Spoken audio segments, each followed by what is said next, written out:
Hi, my name's Jacqueline Bran and I'm the editor for Alliance Contracting IQ. Welcome to our short film, Alliancing the Year in Review. This short film has been put together in association with the Alliancing Association of Australia, and we're thankful for their participation and involvement in this short film. So what did we do? We spent the last couple of weeks talking to some industry players, and we asked them how they saw the alliancing landscape in 2010, what's changed specifically, and then we asked them what they see ahead in 2011. So it's been an interesting couple of weeks, and I hope that you enjoyed the responses that you're going to hear and that we're going to share with you shortly. But before we get into that, I'd like to just hand back over to Alain Mignot. Alain is the Executive Director of the AAA, and he will give you a short summary and introduction to the association. Yes, Jackie. Well, the Alliancing Association was formed 4 years ago. We launched 4 years ago, but we are basically 6 years initiative from the industry. Remember that 6 years ago there were not too many things to learn about alliances, and a group of early practitioners thought that it would be important for us to share our knowledge and to also help people understand what it means to be in an alliance, what do you have to take, how do you approach it, and the commitment that you have to demonstrate to make it successful. So this is why we created that association as a forum, a place where people can come and talk, share experience, but also look together at issues and talk about them so that we can improve all our practices. And this is really what is the main mission of bringing people together so that together we can evolve alliancing and its practices. Thanks, Alain, for that commentary. So the first question that we put to our experts was, what did the alliancing landscape look like in 2010? Snapshot, a summary of some of their responses included the impact of the GFC and some funding and investment restrictions as a result of that. There was also some commentary around less evidence of collaborative contracts and pure alliances coming online, but there was also commentary around an increase in ECIs. So let's go over to our first respondent now. Back to you, Alain. Well, the alliancing landscape in 2010 was still very much affected by the GFC. I understand that we are now getting a bit out in Australia, at least in Australasia, out of the GFC, but we are still impacted by the lack of fund in major initiative and major projects. So this year we have seen less major and complex projects, therefore we see less need for alliances and collaborative efforts. Okay, we have 49 collaborative engagements this year. Compared to the last year where we had 65, again, fueled, a lot of them were fueled by the GFC and the government's economic recovery packages. 2010 has been a very challenging year as far as alliances are concerned. We've seen a shift and a much more significant focus in alliances towards value for money, and with our clients being the owners and ultimately the people who pay for these alliances, the focus on value for money has been very significant, as has the need for much more competition in the marketplace. And so that's certainly been very challenging for us, as it has been for our alliance partners and for other people within the industry.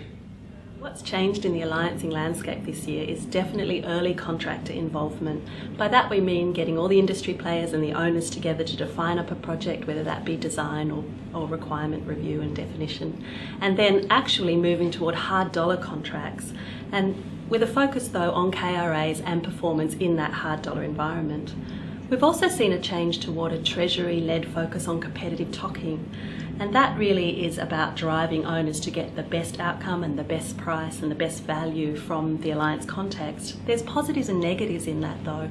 The positive is you're going to get a competitive talk. The negative is there's a lot of investment in having competitive teams and owners involved in that process. We take alliancing to mean all sorts of collaborative contracts. So for us, there have been about the same number of opportunities in collaborative contracts in 2010 as there were in 2009 and 8. But the difference for us has been the reduction in the number of pure alliance collaborative contracts, and probably about half the number available to bid. Alliances and the ECIs, we're seeing an increase in price competition in those, either full price competition or partial price competition. So that's been a little bit of a change for us. So the next question that we put to our experts is, what was the most significant influence on your business in the last 6 months? So what we're really talking about here is what's impacting them and what's changed. And some of the commentary we received back centred around more enhanced awareness of value as a direct result of the Treasury involvement in the space, a push towards price competition, which I'm sure everyone will be aware of. And something that interested me was that there was some real commentary and conversation around resourcing and skills gaps and how that's impacting our participants. So over to you. What has been really impacting the landscape of alliancing this year is really the Treasury framework. We had several major documents that were released, the practitioner guide, the PA reference model, and then also guideline number 4, which is relating to the monitoring of value for money.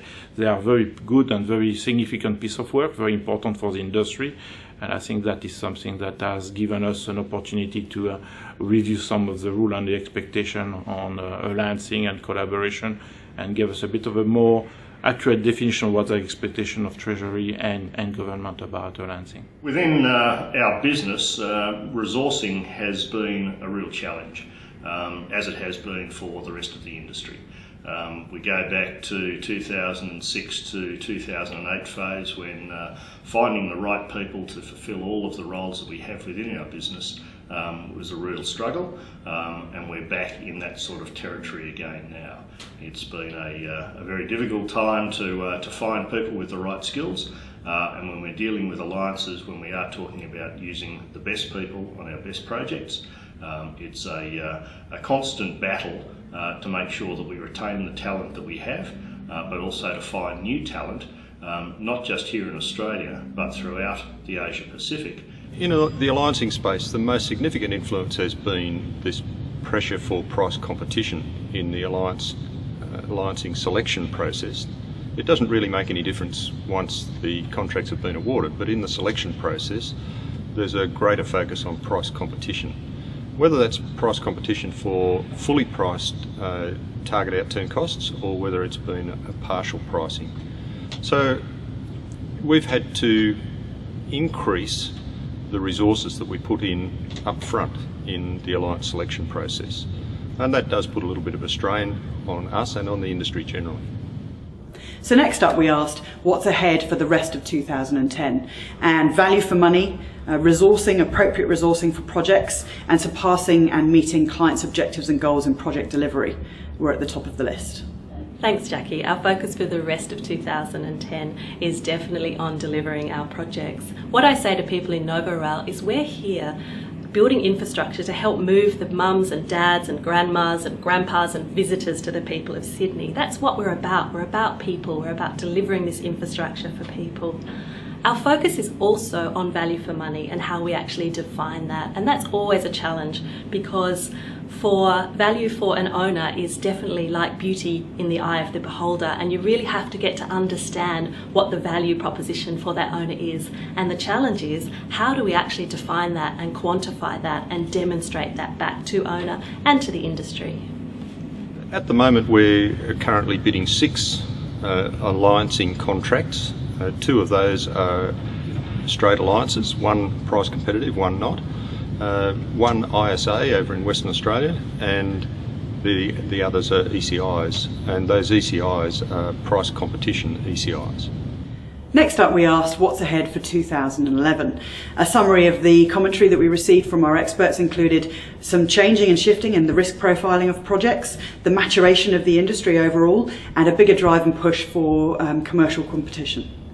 We are still impacted by the shortage of funding for major projects and the appetite to bring this to light.